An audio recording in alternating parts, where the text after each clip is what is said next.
Hi friends, welcome to my cook and capture চ্যানেলে। তোমরা দেখছো দেবাঞ্জলির রান্নাঘর। আজকের রেসিপি দই কাতলা। এখানে প্রথমে দই কাতলা বানাবার জন্য বেশ খানিকটা সরষের তেল নিয়ে নিয়েছি কড়াইতে গরম করতে, আর এদিকে মাছগুলোকে নুন হলুদ দিয়ে ভালো করে ম্যারিনেট করে রেখে দিয়েছিলাম আধ ঘন্টা। এরপরে লাল করে মাছগুলোকে এপিট ওপিট উল্টে ভেজে নিতে হবে।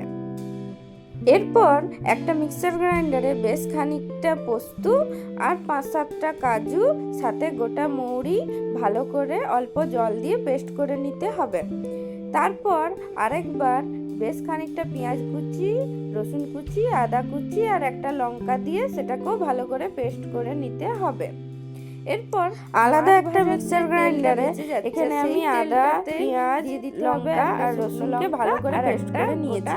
এরপর ওই মাছ ভাজার তেলেই দিয়ে দিতে হবে একটা পেঁয়াজের পেস্টটা করা হয়েছিল, সেই হবে একটা ভালো করে এখানে। এরপরে প্রথমে আদা রসুনের আমি এখানে অল্প ঢাকা দিয়ে কষিয়ে নিয়েছি।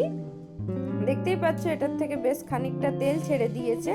এরপরে কাজু পোস্তের যে পেস্টটা ছিল সেটা আমি এখানে দিয়ে ভালো করে নাড়াচাড়া করে এটা বেশ গ্রেভি টাইপস হয়ে যাবে।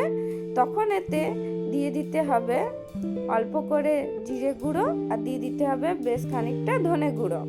ওটাকেও ভালো করে পেস্টের সাথে মিশিয়ে নিতে হবে। তারপর দিয়ে দিতে হবে স্বাদ মতন লবণ। এরপর খানিকটা ছোট যে দইয়ের প্যাকেট হয় 20 টাকার, সেই দইয়ের প্যাকেট থেকে বেশ খানিকটা দই নিয়ে আমি এখানে মিক্সচারে ফেটিয়ে রেখেছিলাম, সেই দইটা আমি এখানে দিয়ে ভালো করে নাড়াচাড়া করে নিয়েছি। এরপর ঢাকা দিয়ে আমি এটাকে 5-10 মিনিট ফোটাবো।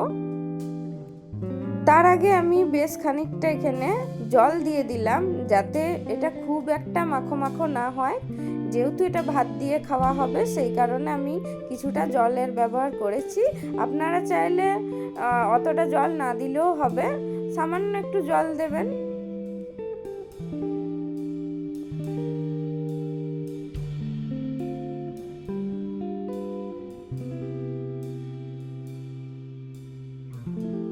দশ থেকে 15 মিনিট আমি এখানে ঝোলটাকে ফুটিয়ে ভাজা মাছগুলো এখানে আমি দিয়ে দিচ্ছি। তারপরে আরও 5 মিনিট লো ফ্লেম করে আমি ঝোলটাকে ফুটিয়ে নেব।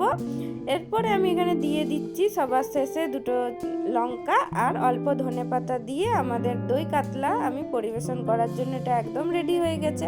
আজকের রেসিপিটা তোমাদের ভালো লাগলে অবশ্যই বাড়িতে ট্রাই করবে আর আমাকে কমেন্ট বক্সে এসে জানাবে কেমন হয়েছিল। আজকের ভিডিওটা তোমাদের ভালো লাগলে খুব খুব খুব লাইক করে দিও, কমেন্ট করে দিও আর শেয়ার করে দিও। সাথে এরকম নতুন নতুন ভিডিও দেখার জন্য আমার চ্যানেল কুক অ্যান্ড ক্যাপচার চ্যানেলটিকে তোমরা সাবস্ক্রাইব করে দিবে আর অবশ্যই পাশে থাকা বেল আইকনটা ক্লিক করে দিও যাতে ভিডিওর পোস্টের সাথে সাথেই তোমাদের সবার কাছে নোটিফিকেশান পৌঁছে যায়। খুব তাড়াতাড়ি দেখা হবে নতুন কোনো একটা ব্লগ বা রান্নার ভিডিও নিয়ে। Thank you for watching. By.